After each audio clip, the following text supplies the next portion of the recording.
Alhamdulillah selalu bersyukur kita kepada Allah Subhanahu wa taala yang mana pada siang hari ini kita masih diberi nikmat kesehatan, nikmat apa iman, gendongnya dipijak adik sehingga lu. kita dapat Ya Allah. berkumpul di halaqah pekan Gendongnya kita miring dalam keadaan sehat kok walafiat. basah baju adiknya. Dia makan pisang. Kemudian tidak lupa pula Makan salawat pisang beserta ya. salam Pisang saya. disediakan kepada Nabi besar Muhammad Sallallahu Alaihi Wasallam dengan mengucapkan Allahumma Allahumma sholli ala Sayyidina Muhammad wa ala ali Sayyidina Muhammad. semoga kelak kita mendapatkan syafaat beliau di dunia akhir nanti. Amin ya rabbal alamin. Baiklah, di sini sama-sama belajar. Adapun kultumnya yang sudah dijadwalkan berjudul keutamaan bergaul. Sebelum masuk daripada keutamaan bergaul itu, bergaul itu berkaitan dengan kita sebagai manusia yang disebut dengan makhluk sosial. Tidak luput kita itu membutuhkan bantuan daripada orang lain. Berarti itu adalah bergaul, proses interaksi kita sama dengan manusia. Berhubungan juga nanti itu dengan hablum minanas kita, hubungan manusia dengan manusia. Itu kalau dari pengertian bergaulnya sendiri. Pisang tadi nak. Kemudian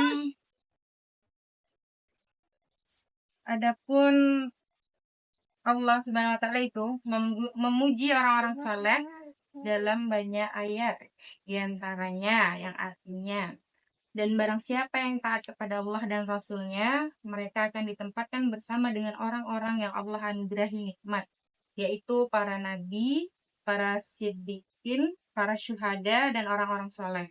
Mereka adalah sebaik-baik teman. Quran Surat An-Nisa ayat 69. Disebutkan orang-orang soleh tersebut, para syuhada, itu adalah baik-baiknya teman. Maka dalam bergaul, pilihlah orang-orang yang baik. Di antara baik itu adalah orang-orang yang menaati Allah Subhanahu wa taala. Gimana kamu ngikat baju? Terutama dalam hal beribadah dan menjauhi larangan Allah Subhanahu wa taala. Adapun menurut Ustadz Mukhlis Al-Muhni, seorang ulama yang pernah meninggal di Universitas Al-Azhar Kairo, mengatakan, berteman dan bergaul dengan orang-orang soleh akan memberi dampak positif. Bergaul dengan orang soleh akan mengubah 6 sikap yang negatif menjadi 6 sikap yang positif. Di antaranya, yang pertama, keutamaannya mengubah sikap ragu kepada yakin. Barangkali kita sering ragu-ragu, tapi karena bertemannya kita dengan orang-orang yang soleh, orang-orang yang baik itu dalam menjalankan kehidupan yang sesuai dengan arahan Allah, meninggalkan larangannya, maka kita pun akan dibuat menjadi yakin. Yang tadinya ragu, kita diyakinkan oleh keutamaannya kita berteman dengan orang soleh tadi. Yang kedua, mengubah sikap pamer atau ria kepada ikhlas. Barangkali sebelum kita berteman dengan orang-orang soleh, sebelum kita berteman dengan teman-teman yang menuju ke jalan kebaikan, saat kita melakukan suatu ibadah, tujuan kita bukan pahala untuk mendapat pahala dari Allah, tapi tujuan kita adalah untuk ria atau hanya sekedar pamer ke khalayak ramai. Contohnya, sedekah yang memang sengaja kita tampakkan. Beda dengan menampakkan suatu lembaga filantropi yang menampakkan kejujuran dia dalam menyalurkan dana. Berbeda dengan seseorang yang dia itu memang ria. Seperti dia bersedekah memang, dia mengadakan live. Dia live gitulah kan. Nih gue hari ini mau sedekah ya. Nih gue tunjukin nih orang miskin yang mau gue kasih. Gue tunjukin. Itu Gue mau sedekah. Iya, dengan duit 1 M. Gitu kan? Itu sudah sangat-sangat jelas rianya. Terlihat sekali pamernya dalam hal beribadah. Itu tidak baik.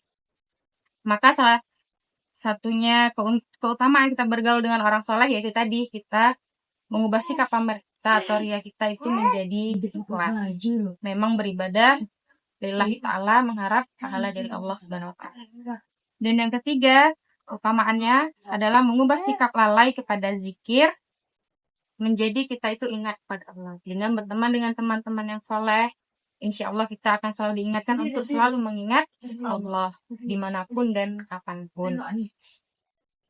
Tidak hanya saat kita selesai sholat kita mengingat Allah, tapi saat kita duduk di sini pun, insya Allah setiap istighfar kita menggugurkan dosa kita, setiap tasbih kita, salawat kita, itu ada kebaikannya di mata Allah Subhanahu wa taala. Adapun keutamaan yang keempat dengan bergaul itu adalah mengubah cinta dunia kepada cinta akhirat. Yang mungkin sebelum kita berteman dengan teman-teman yang menuju kebaikan ini, teman-teman yang salah ini, kita terlampau cinta kepada dunia, terlampau cinta dengan pekerjaan kita, terlampau cinta dengan gemerlapnya kemudahan-kemudahan yang Allah beri, sehingga kita tuh lupa akan sesuatu yang kekal nantinya, yaitu akhirat. Jadi kita tidak cinta dengan akhirat, tapi malah cinta dengan dunia. Tapi apabila kita berteman dan tidak salah dalam memilih pergaulan, hanya bergaul dengan teman-teman yang soleh dan bergaul dengan teman-teman yang selalu mengingatkan kepada kebaikan, insya Allah akan tumbuh cinta kita kepada akhirat nanti. Akan meningkatlah ibadah kita untuk menambah bekal-bekal ataupun pundi pahala kita menuju kehidupan yang kekal, yakni di akhirat. Kemudian keutamaan yang kelima yaitu mengubah sikap sombong kepada rendah hati atau tawadu. Kalau mungkin kita belum berteman nih, satu kelompok ngaji ini, memang nih belum ada nih kita berteman dengan orang-orang yang mengajak kebaikan, orang-orang yang dikatakan soleh gitu, soleha itu insya Allah ya kan. Insyaallah. Amin. Kita belum berteman ya, memang tidak menemukan. Pastinya kita mungkin setiap manusia ada memiliki sifat sombongnya tersebut. Dan apabila kita sudah menemukan seberapa teman yang soleh ataupun menuju kebaikan itu, insya Allah kan kita lebih tawadu atau rendah hati, tidak sombong, berbicara itu lebih tidak meninggi, tidak merasa dia yang paling kaya, tidak merasa dia yang paling banyak ilmu.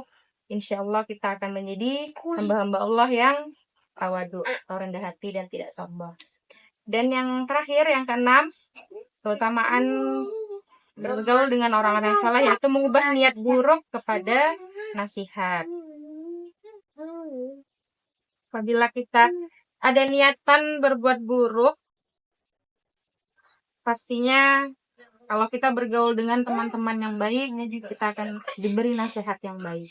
Dan kita akan menggagalkan rencana atau niat buruk yang ingin kita lakukan tersebut. Karena kita selalu dinasihati, diingatkan oleh teman-teman yang menuju kebaikan tadi.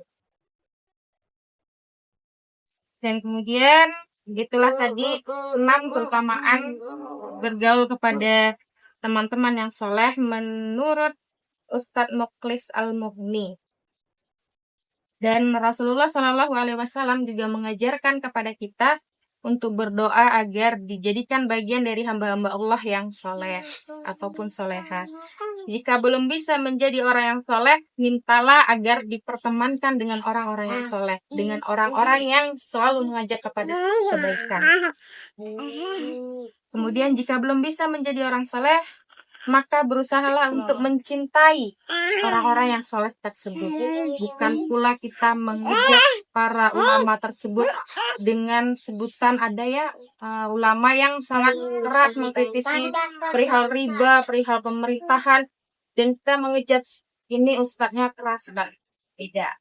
Tapi kita harus kalau kita belum soleh dan kita belum menemukan teman-teman soleh, dan berusahalah kita itu mencintai orang-orang soleh yang sudah memang kita kenapa mereka para ulama itu kan pastinya ibadahnya jauh daripada kita, ilmunya jauh daripada kita, lebih banyak. Jadi kita sudah sepantasnya, sudah sepatutnya untuk mencintai para ulama tersebut.